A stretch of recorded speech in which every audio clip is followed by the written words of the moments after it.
Thema bei den Dritt- und Viertklässlern, speziell in diesem Kurs, war Kids on Stage. Wir haben uns hier gemeinsam ein kleines Theaterstück rausgesucht mit dem Titel Henry the Snoring Hedgehog. Das heißt so viel wie Henry der schnarchende Igel. Ursprünglich waren in dem Stück eigentlich nur herkömmliche Tierrollen vorgesehen. Es hat sich dann aber herausgestellt, dass wir in unserem Kreise jemand haben, der von einer ganz bestimmten Gruppe von Kreaturen total angetan ist. Der hat sich dann extra die Mühe gemacht und hat ein eigenes Stück geschrieben und wollte eigentlich, dass wir das spielen. Das hat sich nicht ganz realisieren lassen, aber wir haben den einen oder anderen Gedanken, haben wir auch gemeinsam aufgegriffen, weiterentwickelt und dann in dieses Stück Henry the Snoring Hedgehog haben wir es dann mit eingearbeitet. Lassen Sie sich überraschen, Sie werden es merken, die Stellen, die wir eingearbeitet haben, und ich wünsche Ihnen viel Spaß dabei. Okay? Henry the Snoring Hedgehog. It's a beautiful, quiet autumn day. In a forest in between tall trees, white flowers and mushrooms, there is a big log. Daisy, a beautiful butterfly, is resting on a flower next to the log. This is the home of Henry the Hedgehog. What is that? Can you hear it?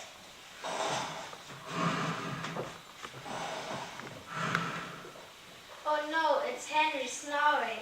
But it's too loud. I can't sleep. I will have to wake him up. Daisy flaps her wings right in front of Henry's face. But Henry's snore is as loud as before.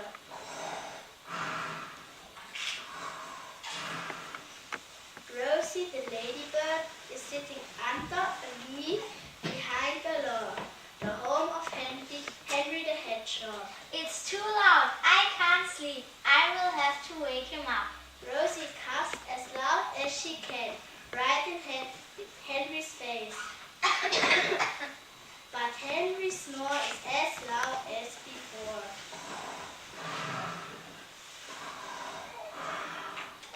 Betty the bee is sleeping on a beautiful red flower next to the log, the home of Henry the Hedgehog. It's too loud. I can't sleep. I will have to wake him up. She starts humming and flying around Henry's face. But Henry's snore is as loud as before.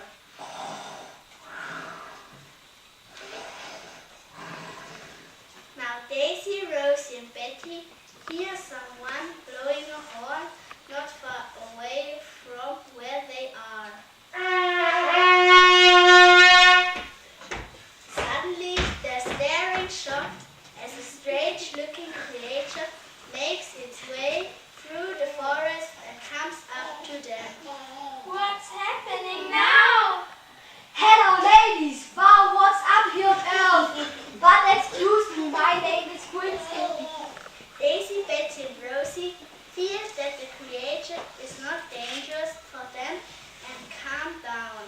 Hi, I'm Daisy. And I'm Rosie. And I'm Betty. What are you doing here?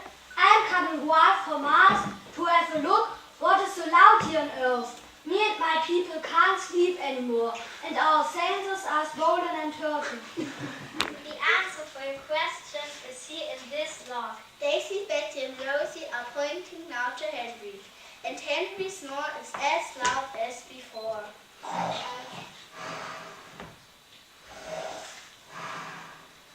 This is Henry the Hedgehog, Henry the Snoring Hedgehog. Everybody tried to wake him up, but it didn't work. What else can we do? We are all so tired. All the animals in the forest are helpless. They can't go to sleep. What can they do? Suddenly, Grunskill the alien has an idea. We have to work together. Come on, together we can wake him up. So Daisy flaps, Rosie coughs, Betty hums, and Grunskill blows the horn. Hooray, it's working. Henry opens his eyes just a little bit. What is going on? Isn't it spring already? Everybody is looking at Henry the Hedgehog. They shake their heads. No, it isn't spring yet. Henry looks at his friends. He doesn't understand why everyone woke him up before spring. Why did you wake me up then? You were snoring! We couldn't sleep! We couldn't even sleep on Mars, and our senses were hurt by that noise. Oh. Uh-oh. I'm sorry. I'm really, really sorry. Henry looks around, but everybody was asleep now. They had to get a good night's sleep before they heard another snore coming out of the loft, the home of Henry the Hedgehog.